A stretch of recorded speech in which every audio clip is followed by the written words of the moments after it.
Pro Group Management. Workers' comp that works for you.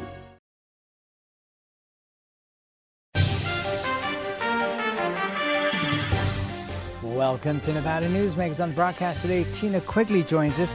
She's former president and CEO of the Las Vegas Global Economic Alliance. She's here for the whole show on an all-new Nevada Newsmakers. A power line is more than a power line. It's maintaining the bottom line for small businesses. It's keeping the assembly line moving for our workforce. For our brightest minds, it's meeting a deadline. It's on the front line with our heroes. And on the sidelines of the biggest games. It's a direct line to our loved ones. And it's a lifeline for the most vulnerable. There's a lot on the line. Pro Group Management offers workers' comp services to a growing number of industries. As businesses grow and change with the times, the need for a solid workers' comp program must be flexible and up to date. The evolving nature of regulations can make staying ahead of complex tasks challenging. But Pro Group Management simplifies the work so your industry can move forward and succeed. Pro Group Management. Workers' comp that works for you. Like a traditional handmade basket, retail is woven into the fabric of life in Nevada. From big box to mom and pop, retail supports our communities in countless ways. Jobs for the disabled, team uniforms for kids, help for the elderly, and so much more. Retail employs over 1 in 10 workers. Retail supports Nevada, and we support retail. RANNV.org. Save money and take transit. Did you know you can ride the bus all day for less than what it would cost you for a gallon of gas? Plan your trip now by going to rtcwashoe.com. The new year is bringing so much fun to Tamarack Casino with cash and free play drawings Thursdays and Saturdays, and $40,000 in grand finale giveaways Thursday, February 27th. Your good times are at Tamarack Casino. This is Nevada Newsmakers with host Sam Shad on No Holds Barred Political Forum. Now, from the Nevada Newsmakers broadcast headquarters, here is Sam Shad. And back on Nevada Newsmakers, coming to you from the Ahern Hotel in Las Vegas. We are delighted to welcome back to the program Tina Quigley. She is the former president and CEO of the Las Vegas Global Economic Alliance. Can I take a minute to put that into perspective? Of course. So people a lot of times ask, especially those from the North, will ask, well, what is LVGEA? Just for our watchers to know, LVGEA is the equivalent of EDON in the North. So the Economic Development of Western Nevada is a sister agency to LVGEA, the Las Vegas Global Economic Alliance. So the plan is basically to help businesses come to the area. Grow and attract, yep. So my question, somebody asked me this the other day. Sure. They said, when is Las Vegas going to stop growing? And my response was never. What's yours? No, my response is never as well. I mean, actually, there's no such thing as a stagnant or a stagnant economy. You're either in prosperity mode where you're growing or you're dwindling. An economy is never really stagnant. I think Las Vegas is well poised to always be one that is prosperous. It will be continued. It is well located geographically. And Nevada as a whole kind of has the right attitude for attracting businesses.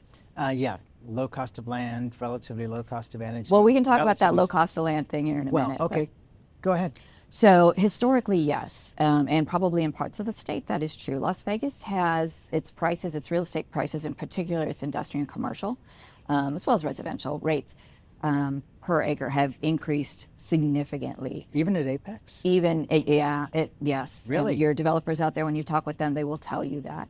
To a point that we've always been the value proposition as it relates to some of our competitors. But we've gotten to the point, the last time I've talked with our development community and our brokers, where Phoenix is becoming their value proposition for cost of land is greater than ours. As we see the exodus out of California, it definitely does impact the prices of real estate in Las Vegas. Now, we are compared to California. We are still a value proposition, but there are other regions that can offer more acreage for less. When you look at the tragedy of what's happened in Southern California, that has to mean, on the flip side, opportunity for Nevada, even if only temporarily, as businesses try to regroup. How do you view that? I think that you are absolutely right, that we will, as insurance costs and real estate costs and just overall quality of life and cost of living increase in California, we are seeing and will continue to see businesses being interested in looking elsewhere. And that's where the role of an LBGEA comes in, making sure that you are positioned, you know which companies are those that are looking or could be persuaded to look, capturing them, capturing their attention, and then very succinctly explaining the business value of being located in Southern Nevada. We're seeing lots of data storage companies looking at Northern Nevada at this point in time. We're seeing some looking at Southern Nevada. Is the cost of land going to affect that because they need large amounts of land? So I think actually what's going to affect that more is accessibility to the energy needs, the energy draws, and that does not make us or anybody else in the country unique. When I've attended the national conferences of our economic development type agencies, a theme that you heard consistently was data centers want to grow, data centers want to be located in my community, but we just can't offer the energy capacity required to house them here. Yeah, Doug Cannon was here on the program a couple of days ago, and he was talking about that. And part of the problem now is the supply chain, that the equipment is not available, that it needs to be manufactured. We have so much need, but the ability to get it done. So chicken egg. Yeah, huge companies like Tract that have bought a big chunk of land up at TRI have to wait at least until 2026 to be able to move forward. They can clear the ground, but they can't get the equipment. And then you have all these other companies coming in behind. So you're looking at, what, 5 to 10 years before these companies can really get into business. So interesting to see what happens with this new administration and some of the economic policies that are moving forward, to see whether or not we don't have more manufacturing and more of that supply chain done here in the United States so that we can accelerate some of this. That's another thing that's going to be interesting to see, is how much manufacturing do we see starting to move aggressively back to the U.S., more aggressively, and making sure Nevada's positioned to, and at least in their sites as a location. One of the things that's surprising, and I was talking to Paul Enos, who's helping the... I'm a fan of course, Nevada Manufacturing Association. He's helping them with their lobbying this time around, is that it's the number 2 industry in the country, manufacturing. People don't realize that. Because we've talked for so long about onshoring manufacturing, but it's a huge business already. That actually is a really interesting statistic, and one that I probably should have promoted more. You're right. That evaded me. It's the number 2 most important industry to our economy. I think it's one that maybe we take for granted. We don't recognize how much manufacturing is going on in our neighborhoods or in our communities, in our regions. And there is so much potential for growth. The question is, with the new administration, one has to look at, we're going from campaign mode to governing mode, and there's a lot of promises made. You want to try and keep as many of those promises as you can, but there's a lot of noise out there at this moment in time. How much of that becomes reality is going to be interesting to see, because obviously we are not going to be long-term at war with Canada or Mexico or China for that matter. Agree. Okay, so when you look at that, what do you say to people? Because obviously, even though you are the former at this point, your phone still rings with people saying, "Hey, give me some input here." Right. What I'm saying to people is, take a deep breath. What do you say? I think that's fair. Well, I'm going to take a more aggressive position and say, yes, let's make sure that we are positioned, that we have got all of our ducks in a row, and in particular, what that for me means is making sure that our workforce development pipelines are as amped up as possible so that we're well positioned. And if we see fruition, if we see more activity and more investment coming here, and that's harder than you think. And I'd say that's one of the biggest challenges about economic development, is that it really is an ecosystem. There is no such thing as one agency that's going to make or break the success of economic development for a region. You have got to have all of your regulatory environment friendly and making it easy for the acquisition and the movement of these companies. You need to make sure that your workforce pipeline is as rich as it can. A company, it's one of the first things they think about is, where am I going to get my workforce? That on top of all of your operational values that you need to bring. So cost of real estate, cost of that workforce, tax environment, et cetera. So making sure that we are as well positioned, and that's where the heavy lifting is. That's where it becomes more than just the LVGEA or a Regional Economic Development Agency. They need to be leading and being a part of those conversations, but it really is the entire community that is going to make or break an economic development success. So what we're seeing in the North is, for example, Tesla, Panasonic, other corporations going to UNR and saying, hey, this is the workforce that we are going to need. This is what we're going to contribute to making that workforce available. In the construction industry, it's kind of like a band of gypsies. They go to where the work is. If there's no work there, they move to another part of the country. As we saw in 2008, yes. Exactly. And so, you know, my sense is that as more construction is coming here, it's going to be, the workforce will arrive. Are you doing enough, do you think, in Southern Nevada to provide that workforce change? I think that we have, that's one of the things that we hear consistently that we need to work on. And one of the things that I heard consistently as part of the LVGEA, when it comes to lower skill, lower wage jobs in Southern Nevada are going to show up all day long because we are the value proposition as it relates to Southern California. But the definition of a prosperous economy is one where wages are slowly but surely increasing, that economic activity is increasing. And that means you have to have an alignment with your education, with your higher ed, and even your lower ed, and your unions, your apprentice schools, your trade schools, your certifications, that you are pumping out the workforce required for those higher skill, higher wage jobs. And that is truly where the heavy lifting needs to occur, and is to some extent occurring here in Southern Nevada. There is an awareness that that is what needs to happen, but it's a behemoth job. Yes, to say the least, because you never know. You know, and the word is alignment, as you said, because you never know. You know, it's rare that you have like a Tahoe Reno Industrial Center or a tract where they are laying the foundation for companies to come and putting in the infrastructure. But for years, you couldn't do that at Apex because those private owners didn't want to just put in tons of money, which was a bone of contention for a lot of people. Because you were going to have to invest on the come, and that wasn't necessary. And that's probably something for all of our watchers to know as well, is that Apex was not just a singularly held amount of acreage or park like Trix up in Northern Nevada. It is a designated area for industrial development, but it was piecemeal, a patchwork quilt of owners.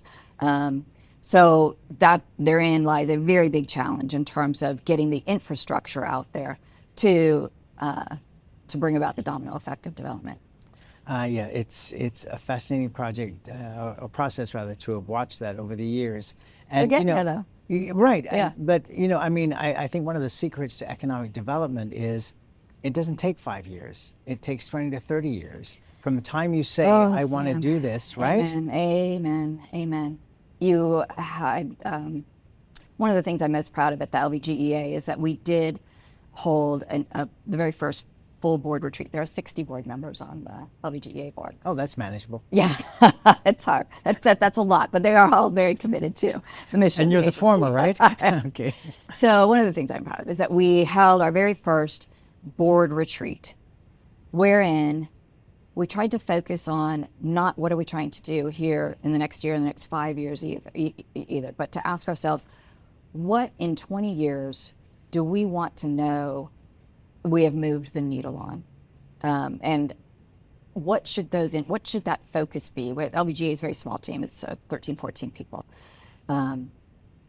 If you're going to have 13, 14 people working towards something, you want to make sure that it is intentional and impactful, that it's not just, you know, fish jumping in the boat, low skill, low wage jobs. So we presented them. We used UNLV, Center for Business Economic Research and Applied Analysis, and even Dr. Bernard from UNLV. We've heard of him. Yeah. To present they did all the research and then presented to the board three hypothetical scenarios.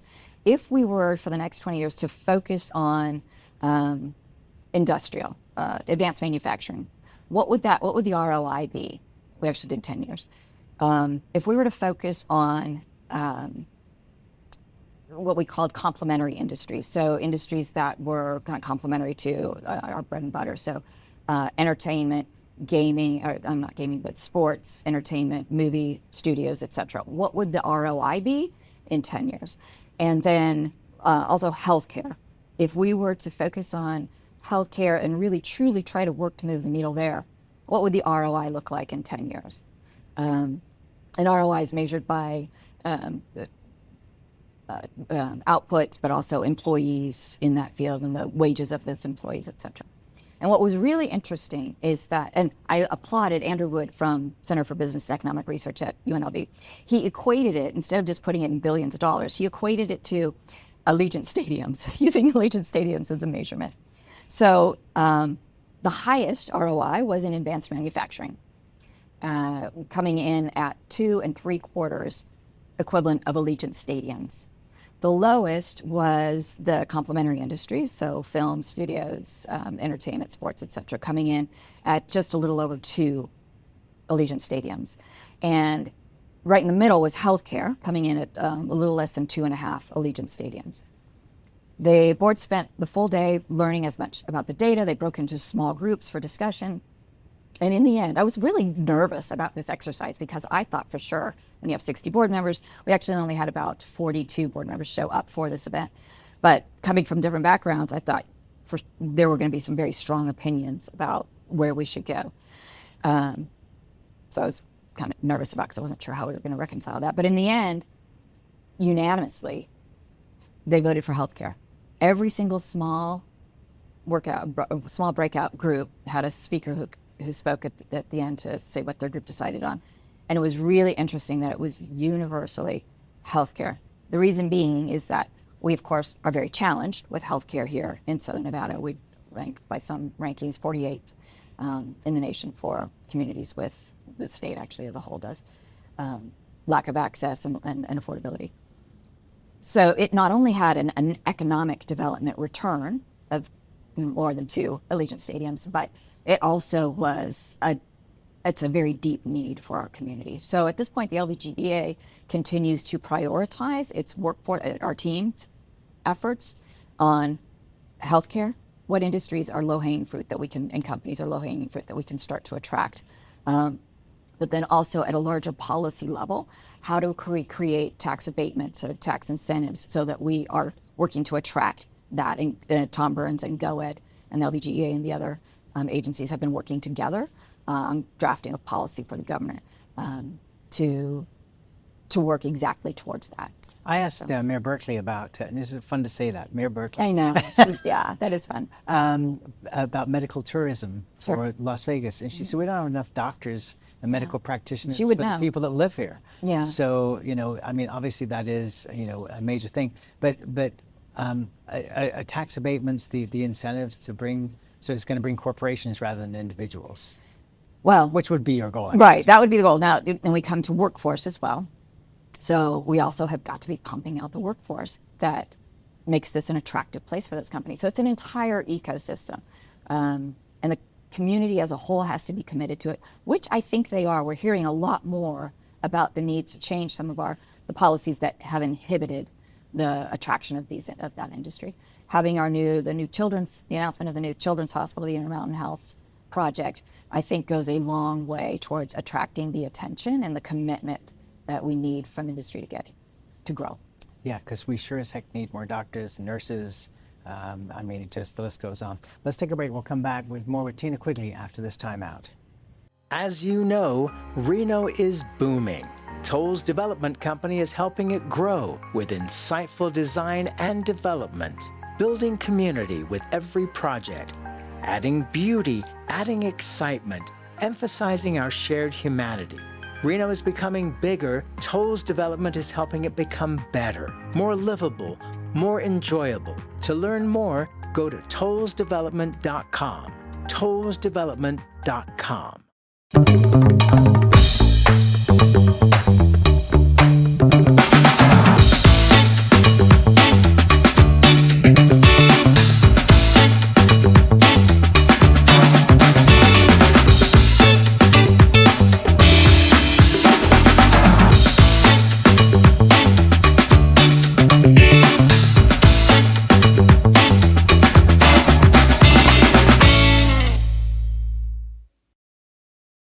Nevada Builders Alliance has been protecting the interests of the construction industry for over 50 years. Our programs save members thousands of dollars every year and allow them to provide much-needed benefits to their employees. Our industry also allows Nevada to grow. If you're thinking about a career in the construction industry, reach out. And if you haven't thought of a career in construction, what are you waiting for? We are the Nevada Builders Alliance. The trucking industry is the most resilient link in the supply chain, moving 95% of our freight in the Silver State. And while essential, the road isn't always smooth. Supply chain disruptions, rising fuel costs, and unrealistic rules and laws that hamper our ability to serve our customers and country. Our prosperity and every sector of the economy, manufacturing, mining, medicine, and food from farm to table, is tied to trucks. There's nothing without trucking. This is Nevada Newsmakers. And back on Nevada Newsmakers, we continue our conversation with Tina Quigley. She's the former president and CEO of the Las Vegas Global Economic Alliance. I have joked on the program that regarding film studios that we should contact Tyler Perry in Georgia and have him come out here and explain how he has made What he did. Yes, filmmaking so successful. I mean, it's an unbelievable story. There's a movie, a biography on him on Netflix that is just extraordinary. Amazing. What he went through to get there. But I mean, how viable is this really? Well, it's all dependent on the tax, how attractive it is for tax purposes for them to relocate. They've got these large studios, they've got a lot of options. One of the things that is our hometown advantage is our proximity to the primary headquarters. But it, in the end, is always going to be a business decision, a financial decision as to whether or not to, relocate and have, I guess it'd be Hollywood 3.0 at this point. Right. Is it politically sustainable with the legislature, which is meeting right now? I don't know. I hear things both ways. Sometimes it is a high priority for some, it is a low priority for others. I have heard, and I've taken a look at studies that say very different things. I've taken a look at studies that show that for every dollar that like New York has put or Georgia have made available in tax credits, that the state has seen a 19-cent return. That's not great ROI. Counter to that, I have seen studies that will show that by having this industry present and in your community, the induction of new jobs and new industries, they have a net positive effect on the overall economy. So it depends on who it is that you're talking to and what studies you're reading. More to come on that. Let's take another break and we'll be right back. Welcome to the Ahern Boutique Hotel, where luxury and warmth come together in the heart of Las Vegas. We take pride in offering a one-of-a-kind experience for both locals and tourists. Join us for handcrafted cocktails and an unforgettable experience. Joel's Chop House, the perfect place to savor views of the Las Vegas Strip. Satisfy your cravings at the Ahern Chocolate Shop. No smoking, no resort fees, and the parking is always free. The Ahern Luxury Boutique Hotel is your home away from home. Welcome to Story County, where history meets innovation, and a pioneering spirit continues to shape our future. At the heart of the Tahoe Reno Industrial Center, we power the future with global leaders in technology and manufacturing, driving progress that reaches far beyond our county lines. From advanced manufacturing to tech innovation, our industries are creating thousands of quality careers, fueling a vibrant economy that benefits every Nevadan. But it's more than just growth. Our community is our foundation, supporting families, empowering local initiatives, and creating a place where everyone belongs. Be part of a legacy built on bold ideas and boundless possibilities. Join us in building a brighter future right here in Story County. Story County, helping build Nevada's future.